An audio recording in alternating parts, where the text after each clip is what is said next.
Friends, આજે આપણે બનાવીશું મોહનથાળ। જે ઘરમાં ચણાનો લોટ હોય તેનો જ આપણે ઉપયોગ કરીશું।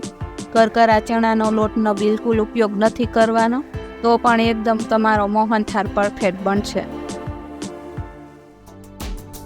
2 વાટકા ચણાનો લોટ, 1 વાટકો ખાંડ, 1 વાટકો ગરમ કરેલું ઘી। તો આ માપથી મોહનથાળ બનાવશો ને તો તમારો મોહનથાળ પરફેક્ટ જ બનશે। તો ચાલો મોહનથાળ બનાવવાનું શરૂ કરીએ। 2 વાટકા ચણાના લોટને ચારીને લઈશું।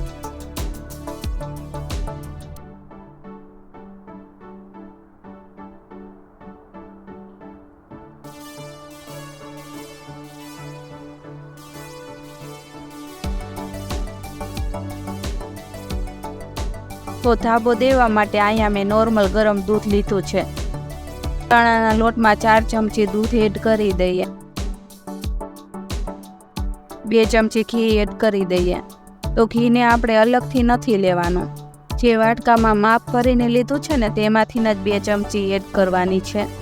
લોટના કણે કણમાં દૂધ અને ઘી સારી રીતના મિક્સ કરી લઈએ।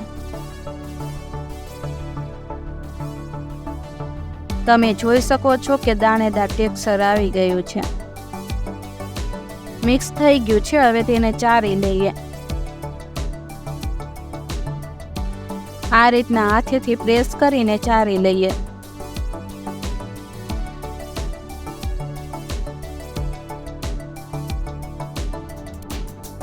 તો આને સરસ એવું ચારી લીધું છે।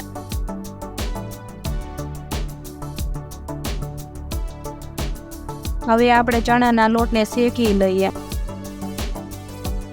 આ બધું જ ઘી આપણે વધેલું કડાઈમાં એડ કરી દઈએ। આ બધું ઘી આપણે કડાઈમાં એડ કરી દીધું છે। ઘી ગરમ થઈ જાય પછી અહીંયા ધાબો દઈને ચારીને રાખેલા ચણાના લોટને કડાઈમાં એડ કરી દઈએ। અહીંયા મેં ઝીણા ચણાના લોટનો ઉપયોગ કરેલો છે। તમે સેમ પ્રોસેસથી તમે કરકરા ચણાના લોટનો પણ ઉપયોગ કરી શકો છો અને સારી રીતના શેકવાનો છે। ગેસની ફ્લેમ એકદમ ધીમી રાખવાની છે। ચણાનો લોટ જેમ શેકાતો જાય છે ને તેમ તે હલકો થવા લાગે છે। લોટનો કલર હલકો બદલાવા લાગ્યો છે। તો આ રીતના લાલ થાય એટલો આપણે લોટને શેકવાનો છે। તો આ લોટ શેકાઈ ગયો છે, હવે ચાસણીની તૈયારી કરી લઈએ। કડાઈને નીચે ઉતાર્યા પછી પણ વચ્ચે વચ્ચે લોટને હલાવતા રહેવાનો છે, જેથી લોટ દાઝે નહીં। ચાસણી બનાવવા માટે પેનમાં 1 વાટકો ખાંડ એડ કરી દઈએ। ખાંડ ડૂબે એટલું આપણે પાણી ઉમેરવાનું છે। મેં અહીંયા અડધો વાટકો પાણી ઉમેર્યું છે। ચાસણી બનાવતી વખતે ગેસની ફ્લેમ લો જ રાખીશું। તો અહીંયા આપણે 1.5 તારની ચાસણી બનાવવાની છે। હવે તેને સતત ચલાવતા રહીશું। અહીંયા તમે જોઈ શકો છો કે ખાંડ ઓગળી ગઈ છે।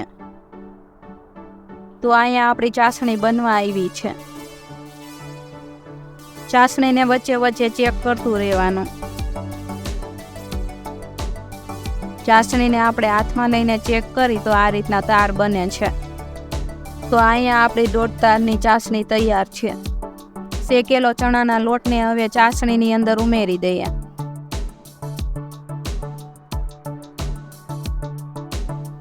ને સારી રીતના મિક્સ કરી લઈએ।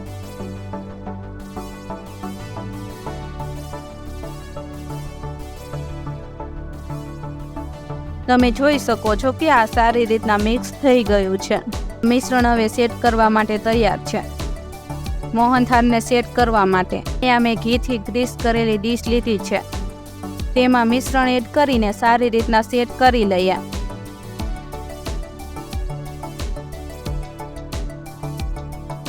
વાટકી નીચે ઘી લગાવીને મોહનથાળને સેટ કરી લઈએ।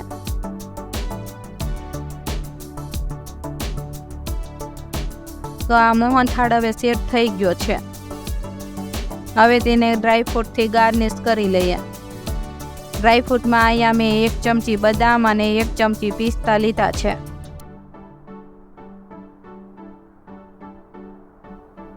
તેને એડ કરીને વાટકીથી દબાવીને સેટ કરી લઈએ।